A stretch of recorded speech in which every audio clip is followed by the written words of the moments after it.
So in Key West, Florida, there's a museum with a doll in a glass case. He's been there for decades. He sits in a wooden chair, wearing a sailor suit and holding a stuffed lion in his lap. Thousands of people come to see him every year. I have been waiting to see Rob for hours. Who's Rob? It's going to be a while. Yeah, right, hours. And before any of them are allowed to take his photo, they have to ask his permission out loud. Do you go by Rob, or Bob, or Bobby? Or maybe Robert? Because the ones who don't say something follows them home. This is the story of Robert.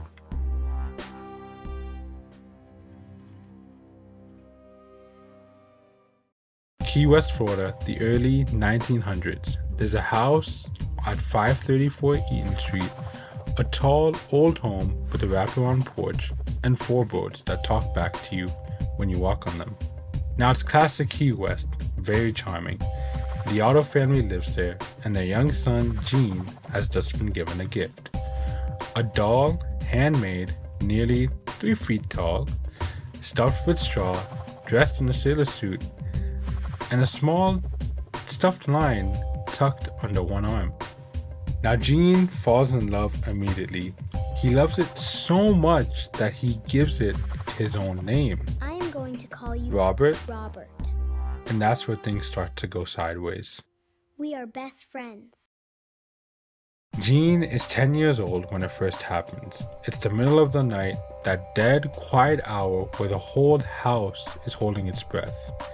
He opens his eyes, and there, sitting at the edge of the bed, inches from his face, is Robert, sitting upright and facing him. Not across the room where Gene left him, not even on the shelf, just right there at the edge of his bed.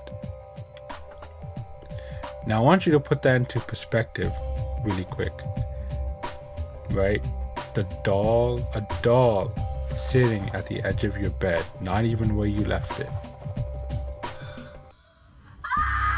Now Gene screams. His mother bolts away from down the hall, and she can hear him shrieking and begging for help. And underneath all of that, there's something else. Furniture crashing, dragging hard across the floorboards. Something is tearing that room apart from the inside.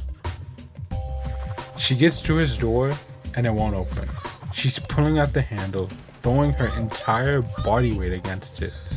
And through the wood, she can hear her little boy sobbing, begging for someone to help him.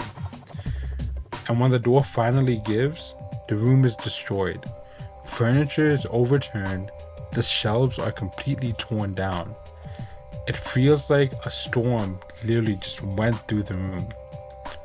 And Gene is all curled up on his bed, shaking, and his face is wet. And at the foot of the bed sits Robert, perfectly still, hands folded in his lap, and that same blank little face stitched into place. Like nothing even happened at all. His mother asks, "What happened? Who did this?" Robert what happened. And Gene, barely even able to get the words out, says just 3 words that will follow him for the rest of his life. Robert did it. Robert did it. And that was just the beginning. Okay, side note. Now I was telling my producer about this story, and we had gotten to this very same exact part. Now I told him this when he was home alone and has dolls around his house. Now he got freaked out immediately. He even went so far as to start locking his doors and especially check on those rooms that had the dolls in them. Now what I wanted to know is if you got freaked out yet or are starting to get freaked out, please drop a comment down below. We are all interested in finding out. Now, back to the story. So, to really understand what Robert is, we have to go back and understand what happened before that night. And even before Jean even gets the doll. Now, the Otto family kept a servant, a woman who was believed to be Bohemian, though it's not really confirmed and no photos of her exist anywhere yet. And by most accounts, she wasn't treated very well. She was overworked, looked down upon, and even some versions of the story say worse than that. Now, at some point, she had finally just had enough. Now, before she left, or maybe was pushed out of the house, she gave little Jean a parting gift. A doll stitched together by her own hands. Which, on the surface, sounds like a really kind thing to do, right? Someone gifting a child a doll, pretty standard, right? But the legend says, and the story says, that it was never really a gift at all. It was just used as a vessel. Now, they say she practiced voodoo, though again, there's limited information, but the stories do tell us, and the legend does say that, she practiced voodoo. And that she stitched every year of mistreatment and every really ounce of rage into the body of that doll. Then, when all that was said and done, she had handed that doll to the child of the people who had wronged her. And whatever she put inside that doll, it never left, at least not yet. Now, it started small, like these things usually do, right? At night, Jean's parents would hear him talking to Robert, which is pretty standard and pretty normal thing to do, right? I mean, being a kid, having toys, you play with them, you talk to them, right? Which I'm sure we've all done before, right? But then Jean's parents would hear a second voice, a voice sounding lower, different, sounding kind of wrong and out of place. They even say that they watched the doll's face change right in front of them. Not a trick of the lamplight, just something moving behind those eyes. Neighbors even reported hearing giggling around the house on days that the family was supposed to be out. People walking past the night swore they saw a small figure cross an upstairs window, darting up the staircase, or just standing there in the glass watching the street below. Now here's the part that gets me. Robert stayed with Jean his entire life. When Jean's parents passed and he moved back into the house on Eaton Street, he didn't pack Robert away, even though honestly he should have. At least I would have done that. And he didn't donate him either, and he didn't even throw him out. He gave him his own room. Now, Jean's wife Anne hated it. She was not thrilled about this.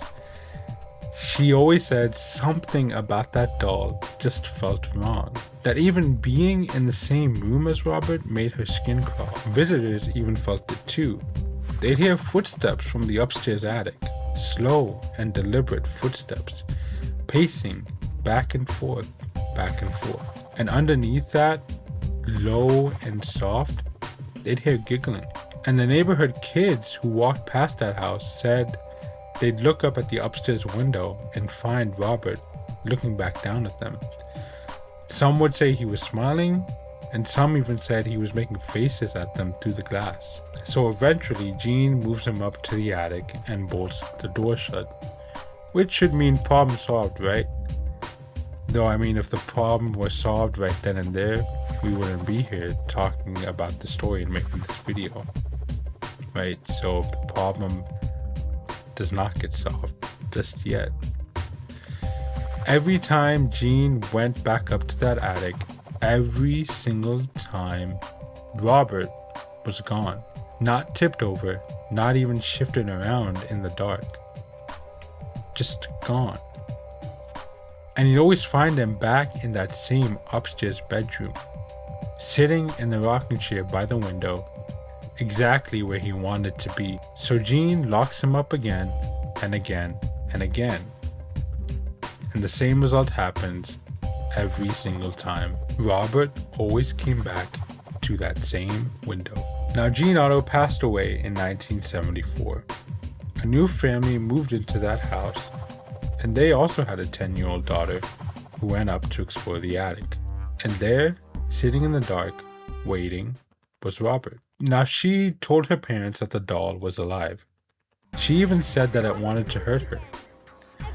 Night after night, she woke up screaming that he'd moved, that he was closer to her bed than she'd left him. Closer every time.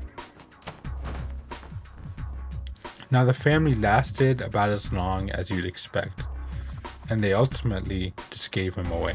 So today, Robert sits in a glass case at the Fort East Martello Museum in Key West, Florida. Thousands of people go to see him every single year. And the museum has rules about it. Before you take his photograph, you're supposed to ask him out loud, "Robert, may I take your picture?" And then you wait for some sign that he's okay with it. Now, the ones who skip that part, the ones who maybe just laugh it off or just point and shoot, they're the ones who write the letters.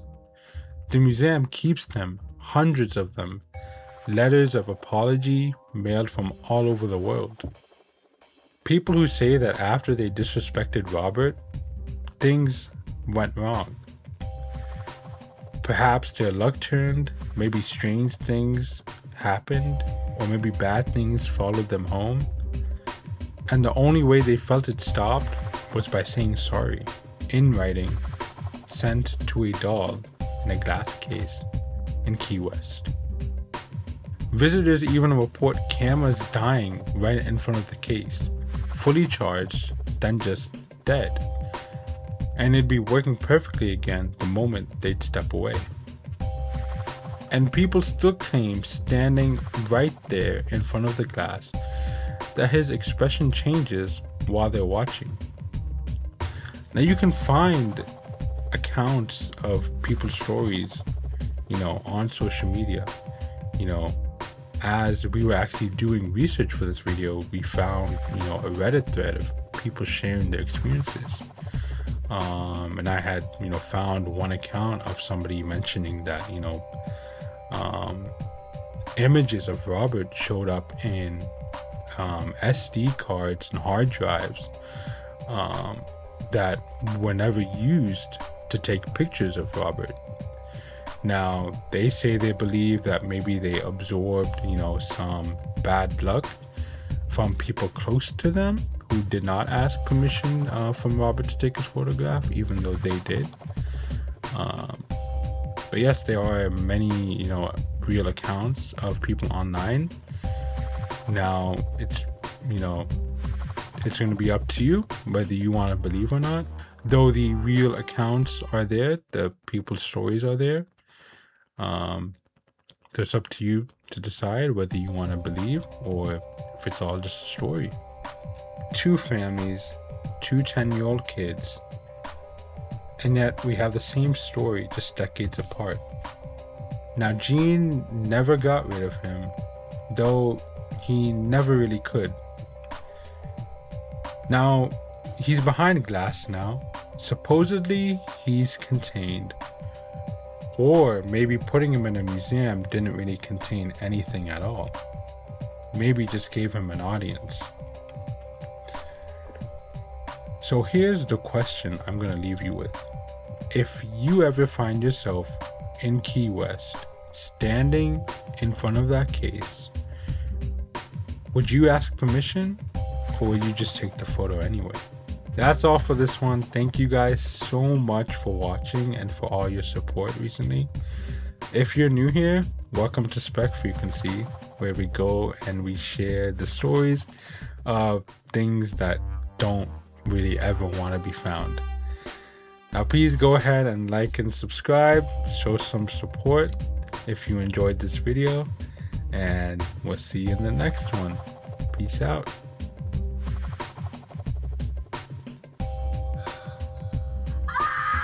What happened? happened? Who did this?